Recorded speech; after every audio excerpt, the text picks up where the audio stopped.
Well, good morning, everyone. I'll start with an honest explanation about what happened. Yesterday, at this time, I came in this room and then I realized I would be giving a presentation in front of this audience.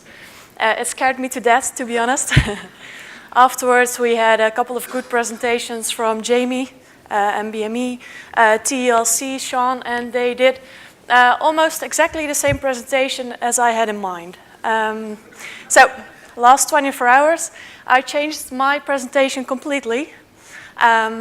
So, my topics will be these. It is what Tim asked me to speak about, but now I'm going to give just what I have experienced in the last year. Because when NHTV chose to start with Surpass, I was still a student myself. So it would be strange to explain why we chose, sorry, I'm shaking.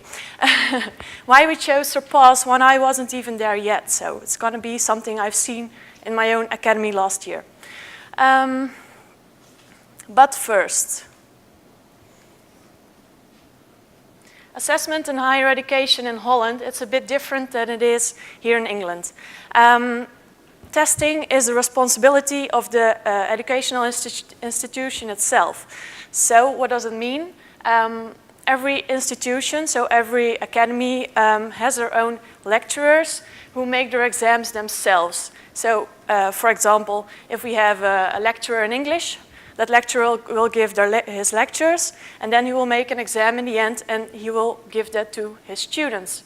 The students make the exam their own lecturer made. They make it at school, so the classroom will be set up to be able to make an exam, and the lecturer will assess, give the mark, and then the institution will say in the end, you've passed all your exams, all your assessments, so here's your degree. We don't have awarding bodies or anything like that. It seems a bit like paradise probably for lecturers, that you're able to choose yourself what you're going to speak about in your lectures and what you're going to assess. So even in NHTV, we have different academies. At every academy, we lecture, for example, English, but every lecturer assesses English in a different way. Everybody has his own emphasis. So more about that. NHTV, to explain you what we are doing. We are a specialized higher education institution. We have some special study programs divided over 5 academies.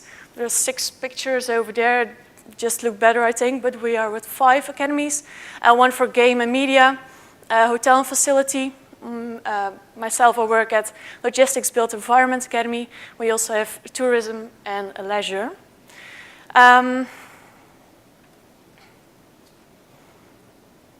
Although that every lecturer can choose the way he assesses if the students have learned everything he wanted to know, we do have a testing cycle. We do have a vision about testing and about quality. Mostly because every couple of years the accreditation committee comes into our institution and they will check if we assess the students at a level that's high enough and if they really earn their degree. To make sure of that, we have a testing cycle. You might recognize this. I saw it in one of the presentations before in a little different format. At first, we have planning, of course. So it's how does this lecture fit? How does this course fit in your curriculum, in the study program? What are you going to assess exactly? How do you construct that assessment? The test administration, the scoring afterwards, analysis, reporting, evaluation. I will come back to that later on.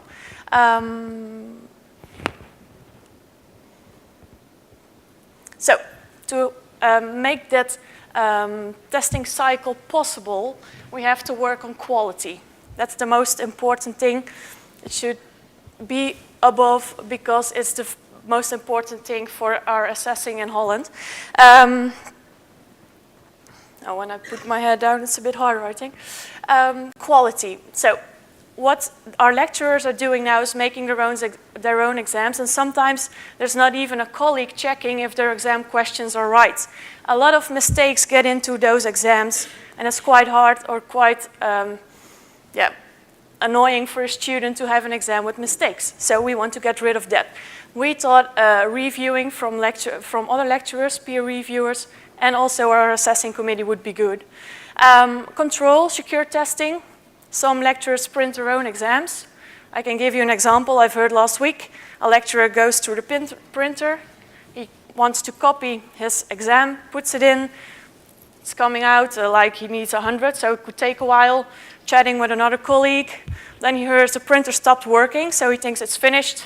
Grabs his exams, walks away. Oh, don't forget the original one, back to the printer, take it out, walks away. And what happened, it was just paper that wasn't there anymore in the printer. So it stopped printing not because it was finished, but because it was out of paper. A student comes back later, because they use the same printers in our educational institution. They put back in the paper, and there comes the rest of the test. It happened quite often, and even it's just a simple explanation, it's just an example of why we really need better control in our testing. Also, efficiency workflows. So every lecturer of English in our institution is making an exam for English. Sometimes we even have groups of students that are not bigger than 20 students in one group, and the lecturer is taking hours to make an exam for that small group of people, when a colleague is doing the exact same thing and he takes also a lot of hours. We should work together on that. And then the better possibilities. We all have paper-based exams, but we want to be an international institution. We want our students to go on internship and stuff like that, but they always have to come back to our institution to make a written exam. So we thought new possibilities, testing abroad, so that's why we need to digitalize. Why Surpass then? That's what I've heard a couple of times yesterday. Yesterday morning was all about the good work of BTL, so this is another slide with compliments. I'm not going to name everything. Something that's not in here, but I think might be a big reason I wasn't there, as I said, is a price model. We are Dutch, we always want something simple, and we will always ask for a discount, so that probably happened. We say we want this, like share and collaborate on test items, because that's our vision. We want that to happen, but it's not still in place yet. So, this is my academy. These are my colleagues. Not everybody's in there because our academy has like 150 employees. I'm somewhere in the middle. I hope you don't recognize me. I'm not wearing glasses in this picture, so. We started a pilot last year with Surpass, and it didn't came off the ground very well. So I was just working there, then somebody asked me, our project leader, Emelie, would you like to join the project team, help this academy a bit? We wanted to start with digital testing, so yeah, well, okay, good idea. It was last year in September. They said, do you want to come with us to the conference in Edinburgh in 2 weeks? Yeah, why not? So I came here, and then he started introducing me as the new project coordinator. So, no problem for me. I liked it, but that gave me an opportunity in this academy to use the pilot to make it bigger than it was even meant to be. We wanted to start building a database with only a couple of lecturers, but we made it bigger than that. Just some background information about this academy. This academy doesn't have the testing cycle in place yet very well. Like the planning, the lecturer just decides whatever he wants to lecture, as long as it is about the topic English, it's okay. Then the item authoring. So the lecturer makes the exam himself. Nobody checks it or anything.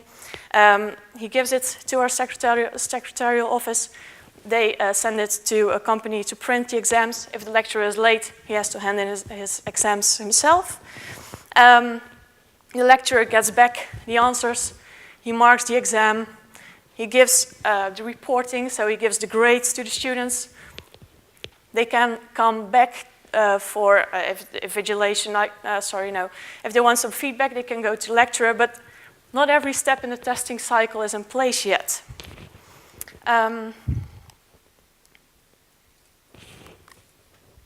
for Surpass, for the pilot, we asked a couple of lecturers to start working with digital testing.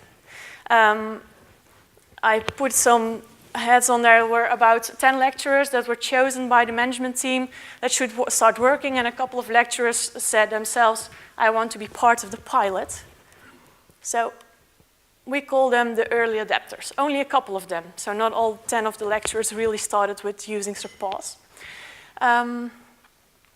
The new digital testing cycle in the pilot looked a bit like this. So the lecturer still had to decide what would be in the test, and all the rest was part of my job. I had to make the exam, I had to help them put the items in Surpass, I did the scoring for them, the analysis, and I even was there when the students came back for feedback. This wasn't part of the plan. But still, I had a lot of fun, I worked my ass off, and the pilot really was a success because the early adapters really liked the system. Yeah, their job became a bit easier, of course. And now the questions are all in the database. Next year they tell me, Emelie, can you please print another exam for me? And they're done in 5 minutes. So that's nice. But this is not the way it's going to be in the future. We finished the pilot now, and we really want to start implementing Surpass for the whole NHTV. What would it look like then? The ideal digital testing cycle. So the curriculum committee is also going to have something to say about the content of the course. The test blueprint has to be made because that's not always done until now. But I really need a test blueprint to be able to build a good test in Surpass. Then item authoring, not one lecturer but plural, they will be working together. There will be a review by colleagues, and the assessment committee will put those items on live. I think that would be a very good progress.